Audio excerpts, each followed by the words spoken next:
Alright folks, aStoic Soul here. Wanted to give you guys a little preview of the book coming out, the book that I wrote. It's called Echoes of Yesterday. If you're not already aware, I am aStoic Soul, Saint Dwayne Poncelet, the author himself. The book is going to be available on Amazon, and you can find it also on the website, astoicsoul.com, astoicsoul.com. There you can also preview the entire album in its entirety for free, and you can also find the blog, ? You can, once you purchase a copy of the book, when it's available, I'm going to set it up in such a way that you can download a free copy of the record with some sort of like a password or some sort of a code, and it'll all make sense when you get the book. So, without further ado, I'm going to give you a little preview of the book itself. Upon entering the woods, I felt the immediate sense of calm that rushes over the soul. The cool ebb and tide, the rhythmic flow of wind among trees was no longer among the trees alone, as my entire being floated within the symphony. The word relax kept repeating itself in my mind, louder and louder until I couldn't possibly bear it, and instead of continuing to gasp for air, I simply breathed deep and let the word escape upon my exhale. I keep thinking of the world as a problem that needs to be solved. The intellectual soul strives to climb the mountain, and once the objective is realized, that even genius needs to rest, the summit, though just out of reach, is unobtainable in a single leap.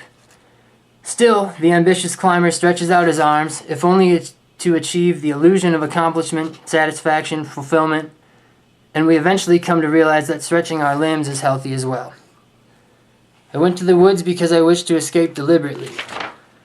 I figured whatever might exist out there ought to be processed by a human mind and not its digital counterpart. Though I may not find what I'm not searching for, my only chance was to go and see that I might arrive at it. So many times I find the rush of the city to be overwhelmingly exciting. Things happen so fast and not even the swiftest of minds can keep up. Everything must be done now, yet even things happening now continue, leading backwards to the point of past that inevitably takes the form of a line. Memories and happenings occur on this timeline, and it keeps going just as I walk this worn path. The path exists because it has already been taken, and here I am taking it now. If only I could give it back. But to whom shall I give it back to? Robert Frost? Why is there such a strong desire in us to conquer nature? Because man fears beasts.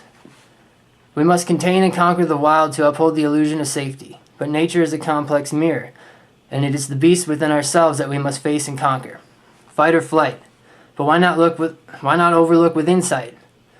We conquer and imitate nature to compensate. We build highways that wind in and around and through. They imitate the trail upon which I walk. But trails turn so frequently that each twist is exciting and unpredictable, fresh and new, for there are only natural signs here. I need not worry about running out of fuel. Nature is my fuel, and I must pursue the distance. At times like this, I prefer to be alone. Unlike the city, the trees are my only audience, and the script is existential only because I am. There is a secret hidden here. The city screams, gain, gain, gain. But what is that feeling that resides within those comforting walls? It's the feeling that we have lost something in the process of progress. Nature is continuous and perfect. Unlike factories in the city, she will never go bankrupt or shut down. Each part becomes the whole, and the whole becomes part of us. There is virtue among the wilderness. We seldom return to the place that once was the only place that ever existed. Though nature is ever present, we insist on covering it with a gleaming veil of ignorance. That is, we choose to ignore it. As if our loving mother has become the annoying mother-in-law. We strive to evade her and find ourselves unhappy and unfulfilled. For if we were to lift the veil and accept the will of the only world we are capable of knowing, we may come to find a perpetual field of bliss and prosperity, ever present and eternal, just as the river I walk beside on my journey toward enlightenment. So there you go, folks. There's a little preview of the book itself. Echoes of Yesterday is the novel. It is the project. I am aStoic Soul, Saint Dwayne Poncelet, the author. Very excited for you guys to read it, and it'll be coming out soon. Until next time, catch you later.